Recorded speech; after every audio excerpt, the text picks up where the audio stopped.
Om Swastiastu. Oke, selamat pagi anak-anakku. Pada kesempatan kali ini kita lanjutkan kembali mata pelajaran kita, pelajaran PPKN pada semester yang kedua. Ini pertemuan pertama kita dalam pembelajaran jarak jauh sesi ketiga sekarang ya.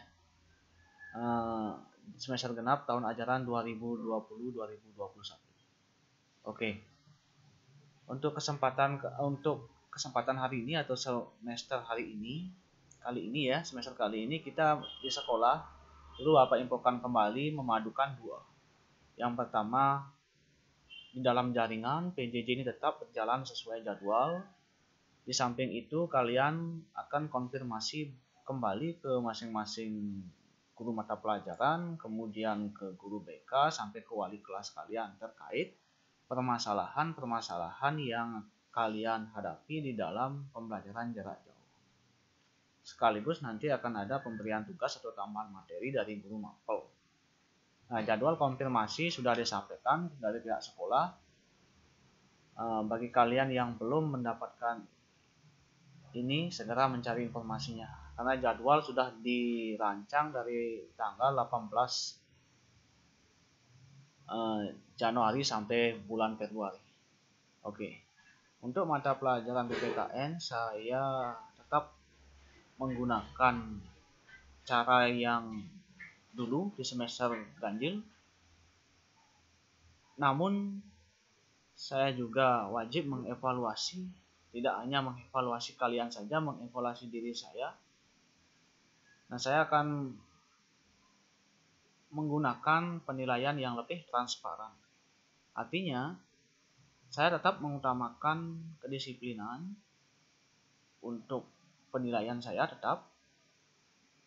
Dan bagi siswa yang memang masih kurang disiplin, mohon maaf, saya tidak akan memberikan toleransi lagi. Ini terkait dengan transparansi kita dalam penilaian. Jangan sampai yang disiplin, rajin, malah kalah dengan siswa yang kurang disiplin. Jadi saya harapkan di semester ini kesempatan kalian yang terakhir kalinya sebelum kenaikan kelas, agar segera yang tidak disiplin mendisiplinkan dirilah. Saya harapkan. Saya masih memberikan kesempatan untuk mata pelajaran PPKN dengan memberikan nilai walaupun itu di bawah KKN. Dengan harapan nanti semester kedua kalian berubah, saya bisa mengkontrol, saya bisa membantu kalian untuk prasyarat kenaikan kelas. Oke. Nah, pada kesempatan kita kali ini saya ingin menyampaikan ke kalian bahwa di semester ini semestinya dalam kondisi normal, kalau tidak ada COVID ini, kita akan membahas terkait dengan tiga kompetensi dasar atau 3 materi. Materi yang sebenarnya yang akan, kalau dalam kondisi khusus, kondisi normal anak-anakku, kita akan pertama tetap membahas tentang dinamika peran Indonesia dalam perdamaian dunia, yaitu terkait dengan hubungan internasional. Kemudian, mewaspadai ancaman terhadap negara kesatuan Republik Indonesia. Nah, di kondisi COVID ini kita akan belajar hanya 2 bab itu. Tapi dalam kondisi normal, sebenarnya ada lagi 1 materi, yaitu terkait dengan memperkukuh persatuan dan kesatuan bangsa dalam bingkai Negara Kesatuan Republik Indonesia. Ini tidak saya ajarkan karena sudah aturan saya harus memberikan 2. Jadi kita bisa memperdalam secara online hubungan internasional dan ancaman terhadap Negara Kesatuan Republik Indonesia. Oke, kita mulai ya. Untuk mempersingkat waktu karena ini secara online. Peran Indonesia dalam menciptakan perdamaian dunia melalui hubungan internasional. Ya. Kita awali dengan makna hubungan internasional.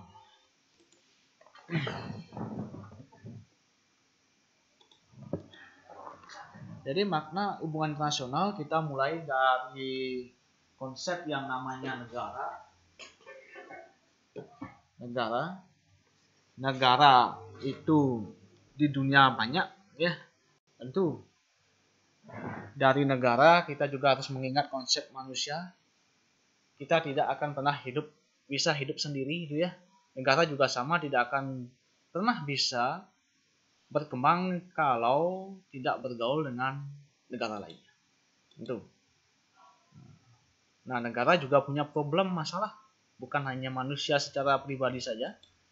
Kemudian, nah, dari problem inilah nanti akan diharapkan diselesaikan dengan cara hubungan kerjasama, yaitu dengan konsep hubungan internasional.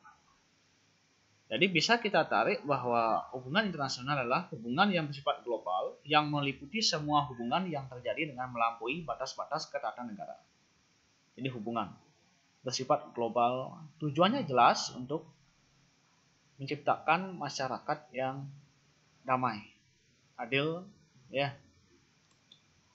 Nah, kita lanjutkan kembali beberapa konsep. Nah, ini yang terakhir. Karena ini pertemuan pertama, yang terakhir, sebelum kita menginjak lebih jauh di bab ini tentang hubungan internasional, perlu kalian ketahui beberapa konsep, ya.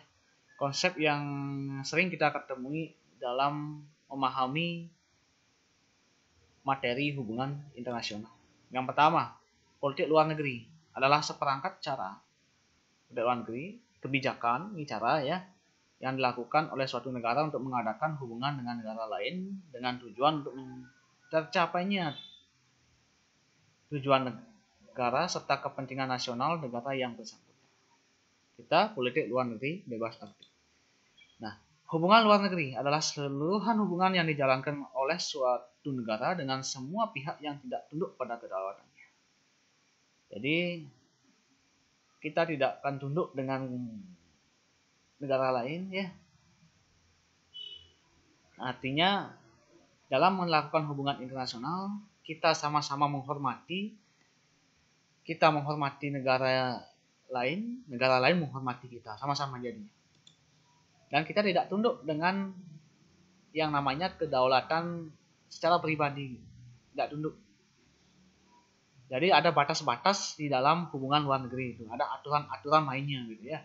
Yang ketiga, politik internasional adalah politik antar negara yang mencakup kepentingan dan tindakan beberapa atau semua negara serta proses interaksi antar negara maupun antar negara dengan organisasi internasional. Ini politik internasional. Jadi tidak hanya terdapat politik nasional tetapi juga politik internasional. Oke, mungkin itu yang materi kita pada pertemuan kali ini.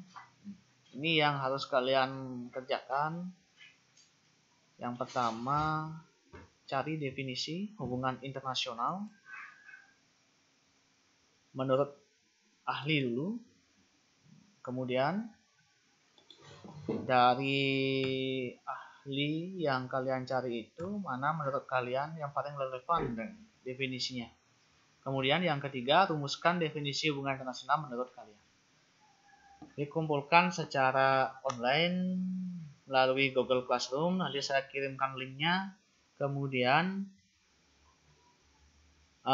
jika ada permasalahan dalam pengiriman, kalian bisa mengumpulkan tugasnya di sekolah ya, di sekolah melalui jadwal konfirmasi yang sudah dirancang oleh sekolah. Jadi dalam konfirmasi itu silahkan kumpulkan tugasnya kalau memang di sini masalah. Oke, sekian. Saya tutup dengan Parama Santi. Om Santi Santi Santi.